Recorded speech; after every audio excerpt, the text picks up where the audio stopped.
tugiye kuganira ku cyitwa OOP cyangwa se OOR n'amakarase ndetse n'ama object. Ubundi bavuze object oriented programming ni amaporogaramu akoresha the object n'amakarasi nk'uko muri kubibona. Ni ukuvuga ngo porogaramu zose zikoresha object n'amakarasi bikabihuriza hamwe bibyara icyitwa object oriented programming. Noneho tugiye kwibaza class ni iki na object ni iki. The object ni ikivuka kivuye muri class. The class ni igenamiterere rya object. Ni ukuvuga ngo iyo umuntu agiye kurema object agomba kuba afite class. Urugero tugiye gutanga kugira ngo birusheho kumvikana ni urunguru. Baramutse bakubwiye ngo ukore porogaramu yandika abanyeshuri, ni ukuvuga ngo porogaramu yitwa abanyeshuri cyangwa se student yaba ari class. Ni ukuvuga ngo twarema class yitwa student tukajya dufata iyo class tukaremamo abanyeshuri benshi. Ni ukuvuga ngo abo banyeshuri benshi ni ama object aremwa aturutse muri iyo class. Ni ukuvuga ngo rero class niyo itanga imiterere y'uko object ziza kuba zimeze. Reka turebe uburyo ino porogaramu yakorwamo mu kuyisobanuraho gatoya, ubundi tugiye gufungura notebins tuyikore muri pratique turebe. Utangiza akajambo k'agakeyword kitwa student ugashyiraho izina rya class. Ni ukuvuga ngo niba ugiye kwandika abanyeshuri, iyo porogaramu iraza kwitwa student. Niba ugiye kwandika imodoka ushobora kuyita izina rijyanye n'icyo ugiye gukora. Kenshi ushyiraho izina rijyanye na porogaramu ugiye gukora, ariko impamvu babyita object ni ukuri bukoresha ino class imwe twakreye ukaremamo ama object menshi. Ni ukuvuga ngo ndaza kwifashisha class yitwa student ndememo abanyeshuri benshi. Noneho abanyeshuri ngenda ndeba muri porogaramu yanjye nibo bita ama object. Twabiteranyiza hamwe bikitwa object oriented language. Ibintu bigize class yawe nibyo bita field. Ni ukuvuga ngo umunyeshuri azaba agizwe n'ibintu bibiri. Ni bikeya twafashe ko ashobora kuba agizwe na byinshi, ariko reka dufatemo bikeya by'ingenzi. Umunyeshuri azaba agizwe n'izina rye akagirwa n'imyaka ye. Ibi ngibi ni amafiridi agize class. Ni ukuvuga ngo buri munyeshuri wese tuzarema agomba kuba afite ibintu bibiri. Niyo mpamvu class bita ko ari igenamiterere rirema ama object menshi avuye muri iyo class. Urugero tugiye kwandika umunyeshuri wa mbere. Uburyo iyo porogaramu ikora, urabanza ukandika student ni izina rya class, ukaremamo object 1 nk'umunyeshuri wa mbere. Niyo mpamvu twayise S1, ukandika ko bingana na new student. Ahangaha ku izina rya class ugomba kubanzaho inyuguti nkuru, ngira ngo murimo murabibona. Ni ukuvuga ngo hano twarememo umunyeshuri wa mbere. Uramutse ushatse kuremamo undi munyeshuri, ni ukuvuga ngo twaba dushatse kurema indi object, twabigenza gute? Twakwandika student ukandika ko ari S2, ugiye kureba umunyeshuri wa kabiri, ukandika ko bihwanye na new student. Ni ukurema undi munyeshuri wa kabiri. Ni ukuvuga ko ino porogaramu yanjye ifite ama object abiri avuye muri class imwe. Twabiteranyiza hamwe, ibi nibyo bita object oriented language. Noneho niba nshaka kuvuga izina ry'umunyeshuri wa mbere, ndandika s1.name. Ni ukuvuga ngo ndashyiraho dot mpite nshyiraho ino name iri hano hejuru, nandika izina ry'uwo munyeshuri. Nijya kuvuga imyaka ye nshyiraho s1.age, nabwo nshyireho imyaka afite. Reka tujye gukora ino porogaramu turebe ikitanga muri netbeans. Twafungura netbeans.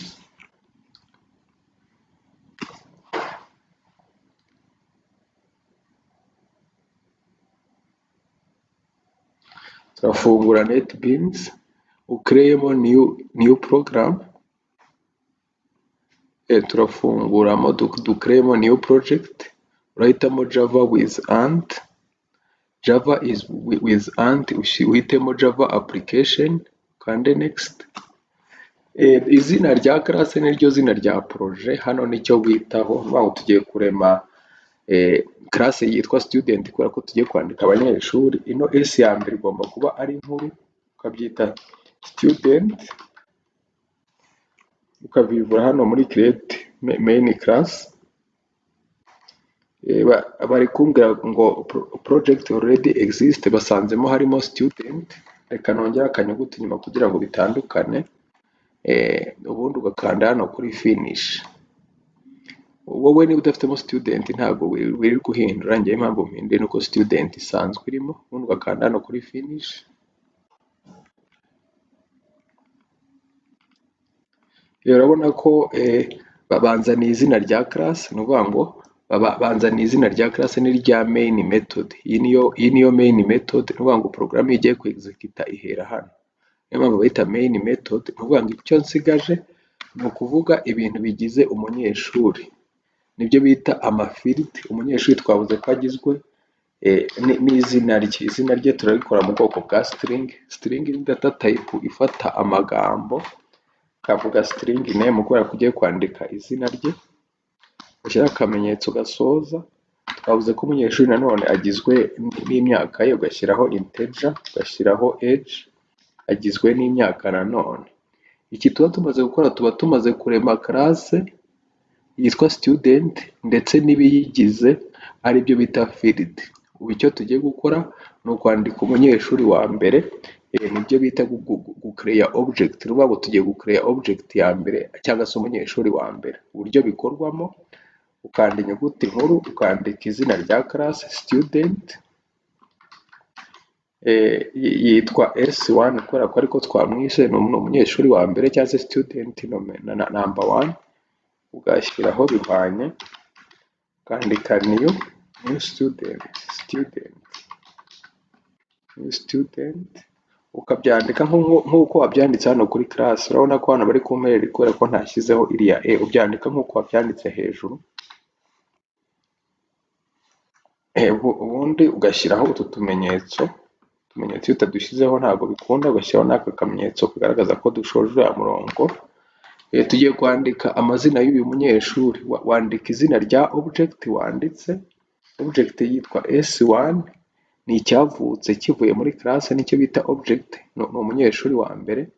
Ugashyiramo dot name, tugiye gushyiraho izina rye. Izina rye uhita ukanda hano muri name, ugashyiraho bihwanye, ugashyiraho utu tumenyetso kubera ko ari amakaragita cyangwa se inyuguti. Tuvuge kuri uyu munyeshuri yitwa Niki, ugashyiraho utumenyetso dusoza. Tugiye gushyiraho umunyeshuri wa mbere nanone, dushyireho imyaka afite, ugashyiraho age, ugashyiraho imyaka. Hano tumaze gushyiramo ibintu byose birangura umunyeshuri wa mbere. Reka tuvuge ko bibaye ngombwa ko ducreamo undi munyeshuri, ubwo arahita aba object ya kabiri. Wandika izina rya class student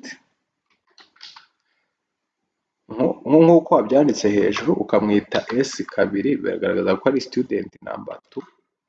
Ugashyiraho new, bihwanye na new, ugakanda inyuguti nkuru new student, ukabyandika nk'uko wabyanditse hejuru. Ugashyiraho twa tumenyetso twavuze, ubundi ugafunga hano. Hano ndemyemo undi munyeshuri wa kabiri, ni ukuvuga ngo hano mfitemo object ebyiri. Object ya mbere ni iyi, object ya kabiri ni iyi. Ngiye gushyiraho amazina n'imyaka bigize uno munyeshuri. Ndashyiraho s2.name, ugashyiramo amazina y'uwo munyeshuri wa kabiri. Tugiye gushyiramo nanone imyaka y'uriya munyeshuri wa kabiri, age.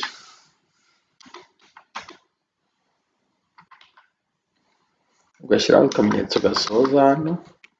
Tugiye guhamagara ibisubizo hanze. Kugira ngo ibisubizo bize hanze, ukoresha inyuguti nkuru ya S, system.out.println.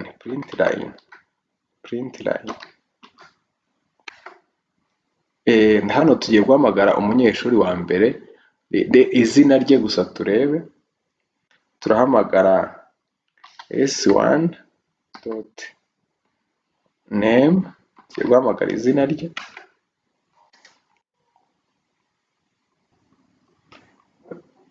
duhamagaye izina rye hano, tugiye no guhamagara n'imyaka ye, urashyiramo akamenyetso gatuma uhamagara ikindi kintu icyo bita concatenation. Tugiye guhamagara imyaka ye S1, tugiye guhamagara S1.age. Ni ukuvuga ngo turaninze hano baduha izina ry'umuntu ndetse n'imyaka afite, urabona ko bashyizeho ya Niki 20. Tuvuge ko nshaka guhamagara uriya munyeshuri wa kabiri, nabwo ndakopiye uno murongo, ngiye guhamagara umunyeshuri wa kabiri, ahari S1 ugashyiraho kabiri, S2, ahangaha ugashyiraho kabiri. Iyi porogaramu nimara kuraninga, ndakeka buri wese aba yasobanukiwe icyo bita object oriented language. Iki nicyo bita object oriented language. Iki kibazo gikunda kubazwa cyane, nuzajya kwiga uzagerageza ugifate umutwe, bajya bakibazanya na example yayo, niyo mpamvu umunani ayishyizeho. Ndakeka uko object oriented language tuzumvishe. Murakoze cyane.